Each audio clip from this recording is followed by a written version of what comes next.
Students, आज की class में हम लोग डिस्कस करने वाले हैं materials required by a plant for photosynthesis.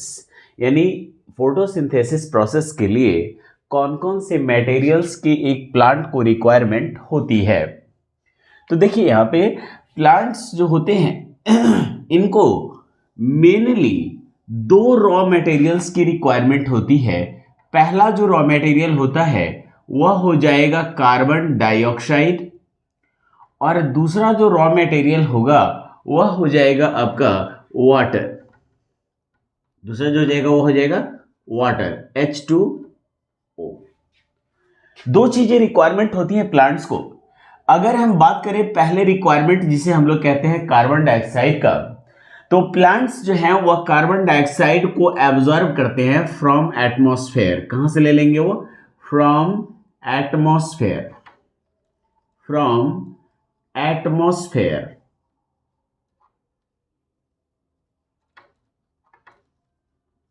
Atmosphere से लेंगे और with the help of stomata. किसके हेल्प से लेंगे? तो यह लेंगे help of, with the help of, with the help of stomata. Plants stomata के हेल्प से वह इस कार्बन डाइऑक्साइड को एटमॉस्फेयर से एब्जॉर्ब करते हैं। ठीक है, कार्बन डाइऑक्साइड को स्टोमाटा के हेल्प से एटमॉस्फेयर से एब्जॉर्ब करते हैं प्लांट्स। सवाल है कि what is stomata? What is stomata? कहेंगे कि टीनी पोर्स, है ना, tiny pores,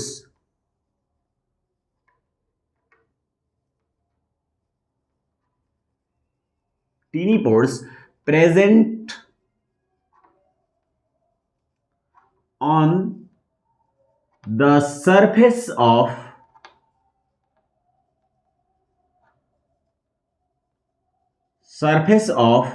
leaf.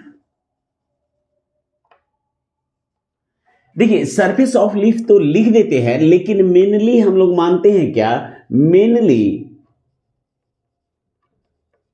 Mainly lower surface of leaf, lower surface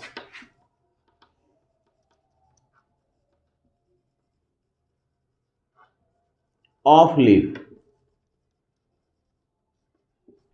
देखिए लोअर सरफेस कहने का मतलब है, हमने आपको बताया कि लीफ जो है वह अगर इस तरह से मान लिया जाए कि यह एक लीफ है, तो लीफ का ये वाला सरफेस जो ऊपर की तरफ होता है वह अपर सरफेस, और नीचे की तरफ होता है वह कहलाता है लोअर सरफेस। तो ये जो स्टोमाटा होते हैं वह मेनली लोअर सरफेस पर प्रेजेंट होते हैं। And reason is that behind the reason, sorry, its reason is that कि जो लो अपर सरफेस होता है उस पर डस्ट पार्टिकल्स आकर स्टिक हो जाते हैं, चिपक जाते हैं, and so that the teeny holes may be blocked due to the collection of the dust particles on the surface, stuck the dust particles on the surface। Dust particles उसके surface पर चिपक जाएंगे और इसलिए अपर सरफेस का stomata तब किसी काम का नहीं होगा। इसलिए लोअर सरफेस पर मोस्ट ऑफ स्टोमाटा प्रेजेंट होते हैं, और वहीं से प्लांट्स जो हैं वह इस टीनी पोर्स का यूज करते हैं स्टोमाटा का, और वह इस टीनी पोर्स का इस्तेमाल दो मेन वर्क के लिए करते हैं। पहला गैसियस एक्सचेंज, गैसियस, है ना, गैसियस एक्सचेंज, गैसियस एक्सचेंज। देखिए गैसियस एक्सचेंज कहने का मतलब है कि प्लांट्स जो हैं वह दो तरह के गैसेस को एटमॉस्फेयर से एक्सचेंज करते हैं। पहला करते हैं ड्यूरिंग फोटोसिंथेसिस। पहला जो होगा वह होगा ड्यूरिंग फोटोसिंथेसिस, है ना, फोटोसिंथेसिस। ठीक है, और दूसरा जो होता है वह होता है ड्यूरिंग रेस्पिरेशन, ड्यूरिंग रेस्पिरेशन।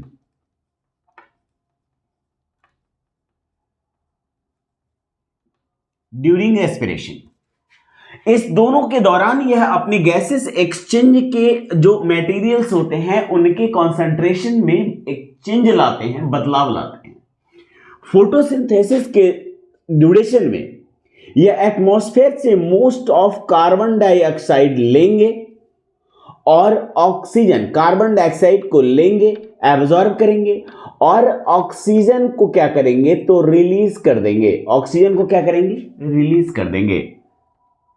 ठीक है, फोटोसिंथेसिस के दौरान ये प्रोसेस परफॉर्म होता है।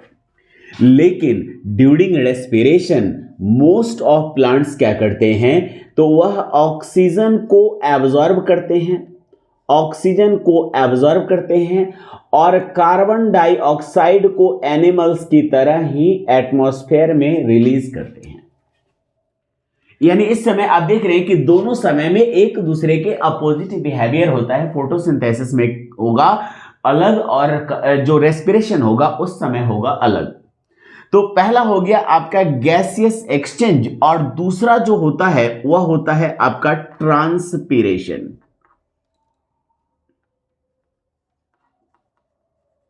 ट्रांसपीरेशन,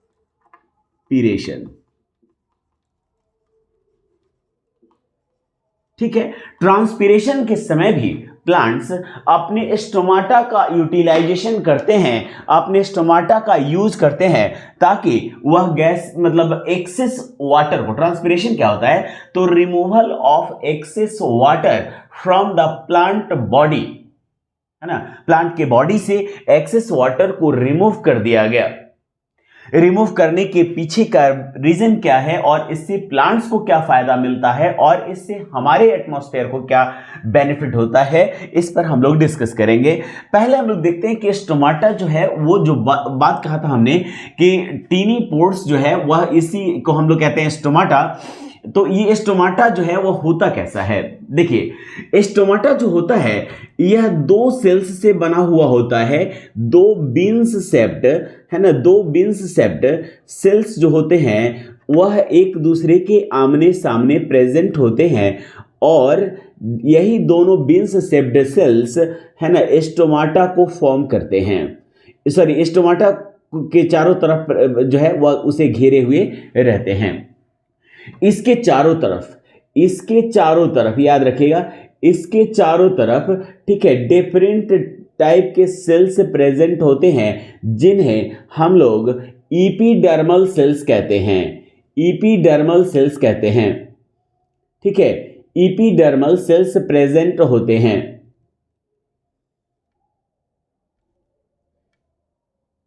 ठीक है, ईपीडर्मल सेल्स इसके चारों तरफ प्रेजेंट होंगे।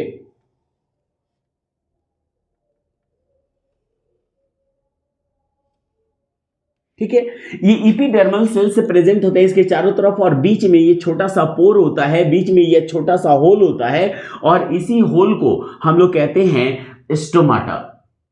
और इन दो स्टोमाटा को दो सेल्स जिसे हम लोग की बीन शेप्ड सेल्स कहते हैं, इन्हें हम लोग कहते हैं गार्ड सेल्स। गार्ड सेल्स कहते हैं। यही दो गार्ड सेल्स इस स्टोमेटल पोर्स को ओपन और क्लोज करते हैं। ओपन और क्लोज करते हैं कैसे, तो इस प्रोसेस में हेल्प करता है इन गार्ड सेल्स की टर्गिडिटी। जिस समय वह ट्रांसपीरेशन प्रोसेस को परफॉर्म कर रहे होते हैं ये गार्ड सेल्स क्या करते हैं तो वाटर को एब्जॉर्ब कर लेते हैं एंड दे बिकम्स बेंडेड। वो क्या हो जाते हैं, बेंडेड हो जाते हैं। ठीक है, क्या हो गए, बेंडेड हो गए। बेंडेड होने का मतलब है कि यह बाहर की तरफ जो है वह टेढ़े हो जाते हैं और इससे पोर्स ओपन हो जाता है। ये जो है स्टोमाटा है ना, स्टोमाटा है और ये स्टोमेटल पोर्स जो है यह ओपन हो जाता है। स्टोमेटल पोर्स क्या हो जाएगा, ओपन हो जाएगा and plants are able to perform the gases exchange and the process and the transpiration process. किसकी वजह से, तो ये guard cells water, extra water को एब्जॉर्ब करते हैं। एब्जॉर्ब करेंगे तो वह स्वेलअप होंगे, टर्गर प्रेशर जनरेट होगा, तो यह बेंडेड होंगे आउटवर्ड्स और इससे पोर्स ओपन हो जाएंगे। ठीक है। और देखिए गार्ड सेल्स चूंकि प्लांट के सेल्स हैं and so these cells also consist of chlorophyll, ये सेल्स भी क्लोरोफिल को कंसिस्ट करते हैं and so these cells are also capable to perform the process of photosynthesis, और इसलिए ये सेल्स फोटोसिंथेसिस प्रोसेस को परफॉर्म करते हैं। ठीक है, तो यहां पे हमने कहा कि जो है यह ट्रांसपिरेशन प्रोसेस को परफॉर्म करते हैं कैसे, तो इसके सबसे पहले तो ये सेल्स जो हैं वह वाटर को एब्जॉर्ब करेंगे ताकि टर्गर प्रेशर हो, टर्गर प्रेशर से इनके पोर्ट्स ओपन हो जाएंगे, फिर इससे एटमॉस्फेयर से वह गैसेस एक्सचेंज करेंगे। डे टाइम में यह ज्यादातर फास्टली होता है और इसलिए ज्यादातर ये स्टोमाटा डे टाइम्स में ओपन्ड होते हैं। ठीक है, कुछ प्लांट्स में ऐसा नहीं होता है, जैसे कि आप ज़ेरोफाइटिक प्लांट्स की बात करेंगे तो ज़ेरोफाइटिक प्लांट्स अपने स्टोमेटल पोर्स को नाइट में ओपन करते हैं और डे टाइम में क्लोज रखते हैं। जनरल प्लांट्स डे टाइम में ओपन करते हैं और नाइट में मोस्टली क्लोज रखते हैं, क्योंकि उनकी ऑक्सीजन की रिक्वायरमेंट जो है वह normal animals comparing that come होता है, क्योंकि एनर्जी की भी रिक्वायरमेंट कम होती है। प्लांट्स नॉन मोटाइल हैं, वो चल नहीं सकते, इसलिए इनकी ज़्यादा एनर्जी की रिक्वायरमेंट होती नहीं है, तो रेट ऑफ रेस्पिरेशन कम होगा लेकिन रेट ऑफ फोटोसिंथेसिस ज्यादा होगा। ठीक है, तो प्लांट्स दिन के समय फोटोसिंथेसिस करेंगे और रात के समय केवल और केवल रेस्पिरेशन। दिन में फोटोसिंथेसिस और रेस्पिरेशन दोनों, और रात में केवल और केवल रेस्पिरेशन। इसलिए दिन के समय इनका वर्किंग स्पीड ज्यादा होता है और इसलिए मोस्ट प्रोबेबल कि दिन के समय स्टोमेटल पोर्स ओपन होते हैं। ठीक है, अब देखिए ये जो होता है आपका ध्यान रखिएगा कि इसमें जो स्टोमेटल पोर्स होंगे तो यहां पे जो लिप्स का सरफेस होगा वह दो लेयर से कवर होता है, अपर एपिडर्मिस और लोअर एपिडर्मिस, अपर एपिडर्मिस और लोअर एपिडर्मिस। ये अपर एपिडर्मिस है और नीचे लोअर एपिडर्मिस है। अपर एपिडर्मिस एक खास तरह के वैक्सी सब्सटेंस से घिरा हुआ होता है जिसको हम लोग कहते हैं क्यूटिन, और क्यूटिन एक इंपरवियस लेयर होता है जिसके आर पार कोई नहीं जा सकता है, इसलिए हमने कहा कि अपर सरफेस पर स्टोमेटल पोर्स नहीं होते, और अगर होते भी हैं तो लेटर ऑन स्टेज में, अगर होंगे भी कुछ में तो लेटर ऑन स्टेज में ये इनएक्टिव हो जाएंगे टेरेस्ट्रियल प्लांट्स में, क्योंकि terrestrial plants gases exchange direct atmosphere से करते हैं, लेकिन एक्वाटिक प्लांट्स डायरेक्ट एटमॉस्फेयर से है ना गैसेस एक्सचेंज प्रोसेस परफॉर्म नहीं कर सकते। वो वाटर में डिजॉल्व्ड कार्बन डाइऑक्साइड का यूज करते हैं। वाटर में जो कार्बन डाइऑक्साइड डिजॉल्व होता है, आपको पता होगा कि वाटर में दो गैसेस डिजॉल्व हो जाते हैं आसानी से, एक कार्बन डाइऑक्साइड और दूसरा ऑक्सीजन, आसानी से डिजॉल्व होते हैं, और इसीलिए एक्वाटिक प्लांट्स वहीं से एब्जॉर्ब कर लेते हैं। सबमर्ज्ड प्लांट्स जो हैं वह दोनों जगह से एब्जॉर्ब कर लेते हैं, वाटर से भी और एटमॉस्फेयर से भी। सबमर्ज्ड का मतलब आधा पानी में आधा बाहर। ठीक है, और इसमें इस तरह से यह प्लांट्स जो हैं वो गैसेस एक्सचेंज प्रोसेस को परफॉर्म करने के लिए अपने गार्ड सेल्स पर डिपेंडेंट होते हैं। गार्ड सेल्स जो हैं वह ओपन होते हैं, और जब यह गैसेस एक्सचेंज परफॉर्म कर लेंगे तो ये गार्ड सेल्स अपने द्वारा एब्जॉर्ब्ड एक्सेस वाटर को क्या करेंगे, एटमॉस्फेयर में रिलीज कर देंगे, और फिर ये बिल्कुल स्ट्रेच्ड हो जाते हैं, बिल्कुल सीधे हो जाएंगे, और ये गार्ड सेल्स, ठीक है, और ये गार्ड सेल्स एक दूसरे से फिर अपने वापस शेप में आकर, ठीक है, वह चिपक जाएंगे ताकि यह पोर्स को बंद कर सके, और पोर्स फिर से क्लोज्ड हो जाएगा। तो यानी स्टोमाटा का दो सेक्शन हो गया, एक हो गया ओपन्ड स्टोमाटा, और दूसरा जो हो गया वह हो गया आपका क्लोज्ड स्टोमाटा, क्लोज्ड स्टोमाटा।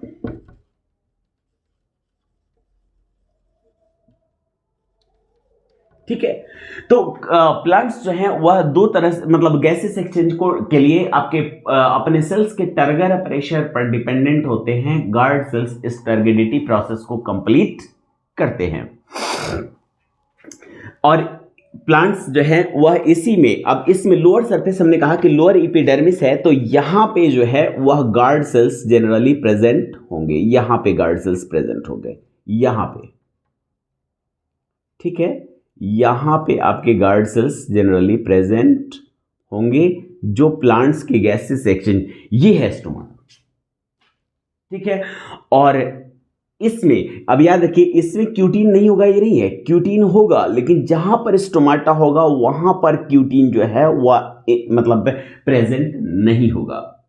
बीच में छोटे छोटे एयर स्पेस प्लांट्स के अंदर होते हैं। देखिए ये सेल्स का अरेंजमेंट है, सेल्स का अरेंजमेंट इसके अंदर है, और इसके अंदर सेल्स के अरेंजमेंट के बीच में आप देख सकते हैं कि खाली जगह बची हुई होती है, खाली जगह बची हुई होती है। और इन्हीं खाली जगहों को हम लोग कहते हैं एयर स्पेस, जो स्पॉन्जी सेल्स में होते हैं। और इन्हीं एयर स्पेस में जब प्लांट्स एब्जॉर्ब करते हैं एयर को, तो इन्हीं एयर स्पेस में यह एयर रह जाता है, जिसका यूटिलाइजेशन इसके अंदर प्रेजेंट सेल्स फोटोसिंथेसिस के लिए करने वाले हैं या करेंगे। क्लियर है यहाँ पे? तो यहाँ आप आसानी से इन चीजों को आसानी से समझ सकते हैं कि प्लांट्स कैसे जो है वह कार्बन डाइऑक्साइड एब्जॉर्ब करेंगे एटमॉस्फेयर से, और क्या यूटिलाइजेशन उसका करेंगे, कैसे यूटिलाइजेशन करेंगे, ये तो हम बाद में देखेंगे जिस समय हम लोग प्रोसेस ऑफ फोटोसिंथेसिस को देख रहे होंगे। देखिए एक्वाटिक प्लांट्स तो वाटर में, अगर सी वाटर की बात करें कि समुद्र में तो बहुत बड़ा अमाउंट में पानी होता है, तो याद रखिए कि जो आपका सी होता है, समुद्र होते हैं, इसमें अगर एटमॉस्फेयर से कंपेयर किया जाए तो एटमॉस्फेयर से 50% ऑलमोस्ट लगभग 50% more than atmosphere the sea water consist of carbon dioxide gas. Sea water में कार्बन डाइऑक्साइड गैस की मात्रा एटमॉस्फेयर से लगभग 50% से ज़्यादा होता है, 50% ज़्यादा होता है उसमें डिजॉल्व। इसलिए वहाँ पर प्लांट्स जो हैं वह एब्जॉर्ब करेंगे, वहाँ पर प्लैंक्टन्स होंगे, क्योंकि समुद्र की गहराई बढ़ने पर वहाँ पर तो प्लांट्स अवेलेबल नहीं हो सकते हैं, लेकिन वहाँ पर छोटे छोटे प्लैंक्टन्स अवेलेबल होते हैं, और वही फोटोसिंथेसिस करेंगे और वही कार्बन डाइऑक्साइड और ऑक्सीजन के बैलेंस को मेंटेन करते हैं। तो ये आपने देखा कार्बन डाइऑक्साइड कैसे प्लांट्स एब्जॉर्ब करेंगे, कैसे लेंगे। अब दूसरी रिक्वायरमेंट की बारी आती है, जिसे हम लोग कहते हैं वाटर रिक्वायर्ड। वाटर कैसे उन्हें, चलिए अब हम लोग देखेंगे कि वाटर कैसे मिलेगा प्लांट्स को। तो वाटर जो है वह प्लांट्स अपने वाटर कहां से लेंगे, कहां से एब्जॉर्ब करेंगे वाटर। देखिए अलग अलग प्लांट्स वाटर के एब्जॉर्ब करने के लिए अलग अलग सिस्टम पर भी डिपेंडेंट हो सकते हैं, लेकिन मोस्टली हम लोग बात करेंगे टेरेस्ट्रियल प्लांट्स की। एक्वाटिक प्लांट्स हैं तो उनमें रूट्स भी होते हैं, और जिनमें अगर रूट्स ना भी हो तो वह चूंकि वाटर में ही रहते हैं, इसलिए अपनी जनरल बॉडी सरफेस से भी वाटर को एब्जॉर्ब कर सकते हैं। लेकिन जितने भी टेरेस्ट्रियल प्लांट्स हैं, all terrestrial plants absorb water from the soil, absorb water from the soil, absorb water from the soil।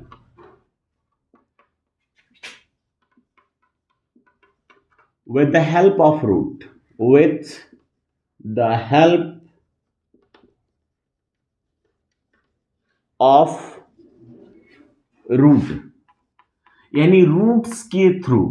Roots जो हैं प्लांट्स में, जो रूट्स होते हैं, प्लांट्स इन रूट्स का यूटिलाइजेशन करते हैं वाटर को एब्जॉर्ब करने के लिए। अब प्लांट्स में जो रूट होंगे, मेनली आप देखेंगे तो प्लांट्स में जो रूट होंगे, यहाँ देखिए अगर ये प्लांट्स हैं और इनके पास रूट्स हैं, तो आप देखेंगे कि इन रूट्स में पतले पतले फाइबर्स डेवलप होते हैं, जिन्हें हम लोग कहते हैं रूट हेयर्स।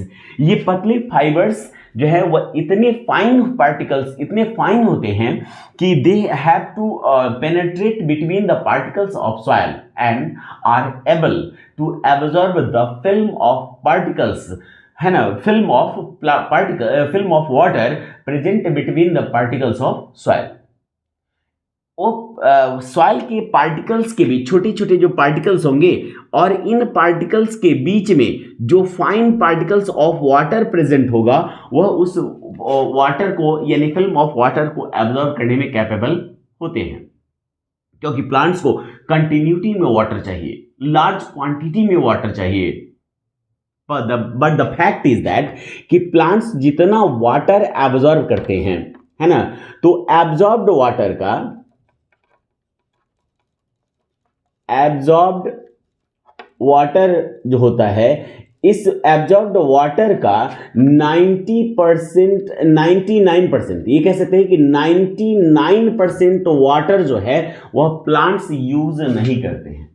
99% वाटर जो है वह रिलीज कर दिया जाता है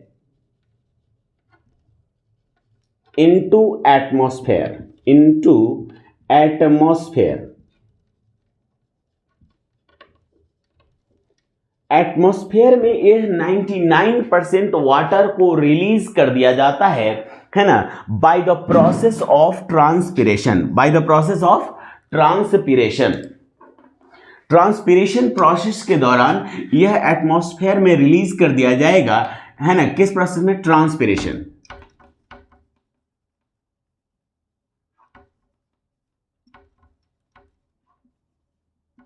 ट्रांसपिरेशन प्रोसेस के दौरान यह एटमॉस्फेयर में रिलीज कर दिया जाएगा। ठीक है, जो हमने अभी स्टोमाटा में बताया कि यह ट्रांसपिरेशन प्रोसेस को परफॉर्म करते हैं। And only 1% of water is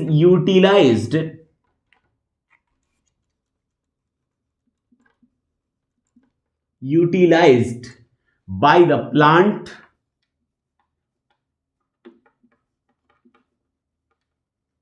plants for photosynthesis।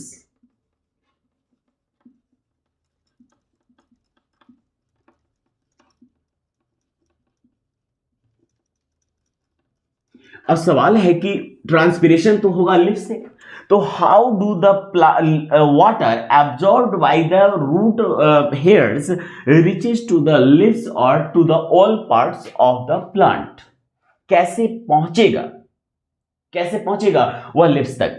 तो देखिए, रूट हेयर्स एब्जॉर्ब करते हैं एंड रूट हेयर्स जो है वह इस वाटर को पहुंचा देते हैं रूट जाइलम के पास।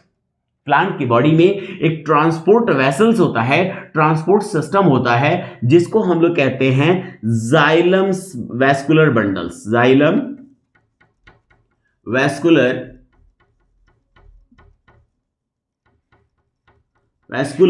बंडल्स। ठीक है, तो यही जाइलम वैस्कुलर बंडल्स जो हैं वह प्लांट में रूट से water and other dissolved raw materials को, है ना, सॉइल से लेकर और इसके एरियल पार्ट्स ऑफ प्लांट तक पहुंचाने का काम करता है जाइलम। ठीक है, जाइलम नीचे से लेकर और ऊपर तक वाटर को कैरी करेगा और यही इसी तरह से प्लांट्स जो हैं वह इसमें अपर पार्ट तक वाटर पहुंचेगा और प्लांट्स इसका यूटिलाइजेशन करेंगे for the process of photosynthesis. इस वाटर का वो प्लांट क्या यूज करेंगे? तो प्लांट्स जो है वह इस वाटर का यूज करते हैं। वाटर जो है वह आपको अब फार्मूला लिखा हुआ है H2O। तो यह क्या करते हैं कि हाइड्रोजन, है ना, H2O में से, है ना, हाइड्रोजन को अलग कर देते हैं और ऑक्सीजन को अलग कर देते हैं और वो हाइड्रोजन रख लेंगे और ऑक्सीजन मॉलिक्यूल्स को एटमॉस्फेयर में ट्रांसपिरेशन के दौरान रिलीज कर देते हैं, है ना, और उन्हीं ऑक्सीजन मॉलिक्यूल्स का यूटिलाइजेशन एनिमल्स करते हैं for the process of respiration. इस तरह से प्लांट्स जो हैं वो वाटर का यूटिलाइजेशन, वाटर को कैरी करते हैं। अब देखिए, सवाल मन में आता है कि sir how do the plants have to carry the water in opposite direction to the gravity towards its aerial parts? Gravity के अगेंस्ट कैसे कैरी होगा? तो इसको न डिटेल में हम लोग पढ़ेंगे जिस समय हम लोग ट्रांसपोर्टेशन पढ़ेंगे प्लांट्स में, तो उस समय हम लोग पढ़ेंगे कि प्लांट्स में ग्रेविटी के अगेंस्ट कैसे होता है, रूट प्रेशर थ्योरी से लेकर और आपको ट्रांसपिरेशनल पुल फोर्स और बहुत सारे फोर्स, मतलब कई सारे फोर्सेस के बारे में हम लोग डिस्कस करेंगे जो इस वाटर मॉलिक्यूल्स को कैरी करके अपवर्ड ले जाएगा। सिर्फ यहाँ समझना है कि जाइलम जो है यहाँ पर रूट फाइबर एब्जॉर्ब करेगा, रूट हेयर से एब्जॉर्ब करेगा, दे देगा रूट जाइलम को, रूट जाइलम दे देगा स्टेम जाइलम को और स्टेम जाइलम इसे वापस इसे कैरी करके ले जाएगा। ठीक है, कौन करेगा? तो यहां पे कहता है कि यहां पर जो है वो आपको फाइबर्स, जिसे हम लोग कहते हैं रूट हेयर, रूट हेयर जो है, रूट हेयर वह प्रोवाइड कर दे, रूट हेयर एब्जॉर्ब करेगा कहां से? सॉइल से, सॉइल से एब्जॉर्ब करेगा रूट हेयर, रूट हेयर दे देगा रूट जाइलम को, रूट जाइलम, ठीक है। और रूट जाइलम क्या करेगा, तो रूट जाइलम लेकर जाएगा और दे देगा स्टेम जाइलम को, स्टेम जाइलम। और यह स्टेम जाइलम कैरी करके ले जाएगा, है ना, यही स्टेम जाइलम कैरी करके ले जाएगा aerial parts of plant, aerial parts of plants, ठीक है। और इस तरह प्लांट के बॉडी में वाटर जो रिक्वायरमेंट होगी वह कैरी होकर चला जाएगा। तो इस तरह आपने रॉ मटेरियल्स को प्रोवाइड कर दिया है। अगले जो क्लास होंगे, इस क्लास में अगला जो क्लास होगा उसमें हम लोग पढ़ेंगे, है ना, मैकेनिज्म ऑफ फोटोसिंथेसिस के बारे में, कि प्लांट्स में फोटोसिंथेसिस प्रोसेस कैसे परफॉर्म होता है, प्लांट्स में कौन कौन से स्टेप्स में फोटोसिंथेसिस होता है। Okay students, thank you.